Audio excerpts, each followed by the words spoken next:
Chanel and how she changed the fashion industry. But before I start, let me show you my peers.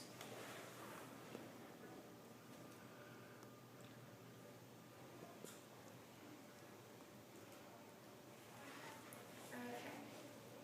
You are a woman in present day being confined to figure-fitted dresses and hosiery, wearing corsets and overstated headwear. You have never worn slacks in your life, at least not in public, because it is considered a part of a man's wardrobe. How would you feel if that were the situation you were in? In a way, you would not know any better, but would you still be alright with it? Being restrained to those selective garments also means you do not have much to say in your own household. The saying, the man of the house, is put to present. Would you feel cramped, overwhelmed, or even unappreciated? Gabrielle Coco Chanel made women significant and individualistic.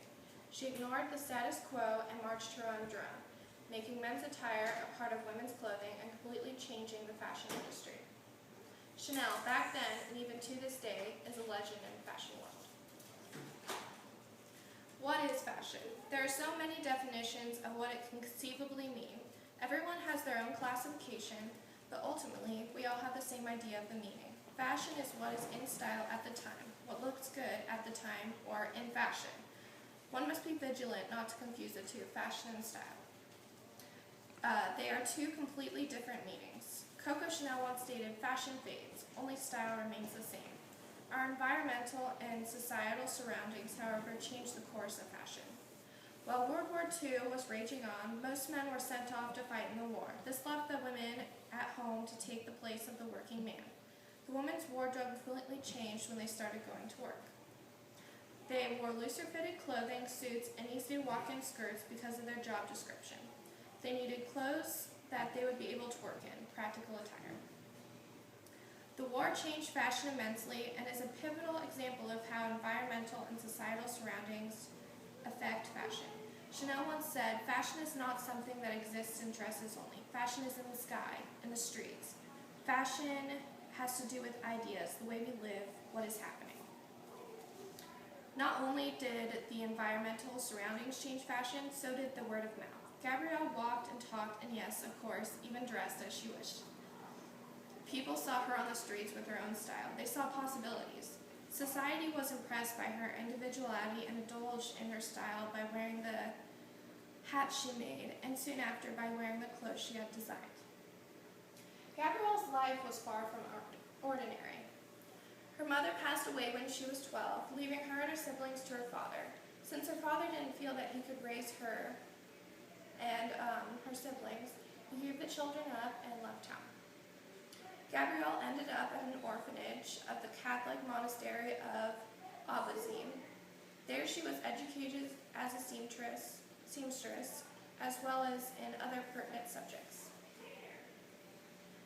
Soon enough, Gabrielle was of the age to move out and experience life on her own. At the age of 18, she left the monastery and went to Mullins, where she stayed for 2 years and advanced her skills in the art of sewing. After completing her time at the convent, Chanel got a job at a local tailor shop. Chanel specialized in layettes, linens, and small wares. In layman's terms, she was best at creating newborn outfits, blankets, tablecloths, and children's clothes. She was not limited to that, however. Chanel also made wedding gowns and daily clothes for women. While working at the tailor shop, Chanel realized she was missing something from her life. Ever since she was a young girl, she had wanted to become an entertainer, singing and dancing. Now that she had the freedom to do so, nothing was stopping her. Thus, during the day, she was a seamstress, and at night, an entertainer at La Rotonde. While Chanel was singing at La Rotonde, she acquired her nickname Coco. She sang Coco Rico and Que va-vous Coco at the nightclub. The most common word in the two songs just happened to be Coco, and jokingly, everyone started to call her this. However, Chanel herself claimed the nickname derives from a shorter version of coquette, the French word for kept woman, as quoted in an article from The Atlantic. She was known to lie about her background, however. Either way, one of the following is how she achieved her nickname. While singing and dancing at La Rotonde, she met Utain Balson, a naval officer and a young, rich textile heir whom admired her. He asked Chanel if she would like to escort him back to his Chateau de Royale and live with him, becoming his mistress. She accepted his offer, moving out of poverty and despair into luxury and high society. While living at Balson's chateau, Chanel was introduced to many new things, such as horseback riding. Since Utain was so enlightened by horses, he was frequently found at the races with Coco by his side. After a few years, while still living with Balson, Chanel met a young gentleman, Englishman, Arthur Capel, who came to visit his friend Balson. During this time, Chanel and Capel became very intimate. Before long, they were going on weekend holidays together. Chanel would not know it at the time, but Arthur Capel, also known as Boy, would be the love of her life. Chanel became bored with her life at Chateau de Royale. As a result, she started making straw hats for her friends. Her hats turned out to be a sensation and before long, people outside of her circle of friends were asking for her unique straw hats. Soon after, Chanel asked Balson if he could finance a milliner shop for her to craft her straw hats, and he halfway accepted, giving her his apartment located on the lower level, placed at 160th Boulevard, Malesherbes. It was not much, but it was a start. Chanel did well in her entrepreneurship and rapidly made the means to hire a staff of 3. Eventually, Chanel left Balson for Capel, who helped her finance her first actual shop, which she named Chanel Modes. In this shop, she not only sold hats, but started selling clothing of her own design as well. In 1914, Chanel opened another shop, financed again, yet again by Capel, this time located next to the pier, entitled Chanel in big black letters. Here she sold her straw hats and stylish clothes. People spotted her out on the pier one day in a jacket made of jersey, something that was usually worn and made for men's underwear. But people thought her design was ingenious. This is how she got started with making her first garments for retail, because she was cold one afternoon on the pier and threw on a sweater of her own creation. After being spotted on the pier, she discovered that a model to display her clothes would be a fantastic idea. Therefore, she asked her aunt, Adrienne, to showcase her clothes around town, just walking around and doing day-to-day activities, hoping to boost sales, and so it did. Fashion at the time was very conformed and tight-fitted.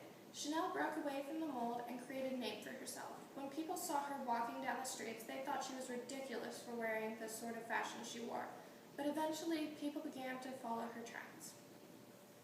Chanel was a woman before her time. In fact, the book Chanel and Her World, Friends, Fashion, and Fame, written by Edmond Charles Roux, states that she was precisely 4 years before her time, which I thought was crazy when I figured that out.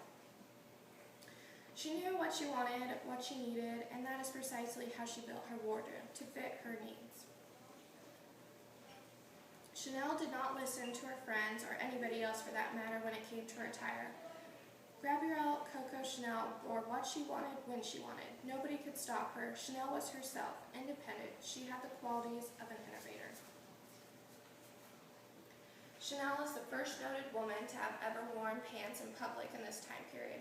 She did not wear just any pants. They were men's wear, but fitted by the amazing Chanel to be worn by women.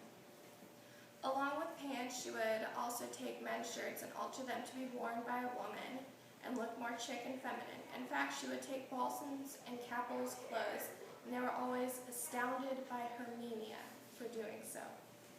She used men's clothing to define her fashion, and this was first noticed when she and a few friends conducted a country wedding play at Balson's chateau. Conducting a play seemed very unorthodox to pass the time away with friends, but with the Chanel group, plays were a common thing. The play was held among 7 friends, performing a country-style wedding in the sitting room area of Balson's home. Chanel was the best man. Balson was himself a spectator for the wedding. Leary, which is a guy, was the bride, which is quite amusing, and Hendricks, a groom. Arthur Capel acted as the mother-in-law in the play, and Comte de la Borte, a grown man, played as the newlywed's baby. Lastly, Gabrielle Dorziat, one of Chanel's good friends, was the maid of honor. Chanel was in charge of the costumes, so she headed to the department store and immediately went to the men's department for her costumes in the play. Chanel discovered the fundamental principles of her art, elements of male attire adapted for female use. Chanel had a distinct style, which was mostly comprised of men's clothing but fitted for women. If her mother had survived and she had not lived in the monastery with her nuns, would her style be the same? Would she have gotten into the fashion industry at all, for that matter? These are all things that could have played a part in how she chose her style, how she became who she was. She might be a different icon today if her past was changed, or no icon at all, for that matter. As Chanel once stated, in order to be irreplaceable, one must always be different, and so she was. To this day, she lives on in her Chanel style. She is irreplaceable. Her little black dress still walks down the streets, and her whimsical Chanel No. 5 perfume through the towns. She is a landmark for all present and future fashion designers. Coco Chanel is a legend.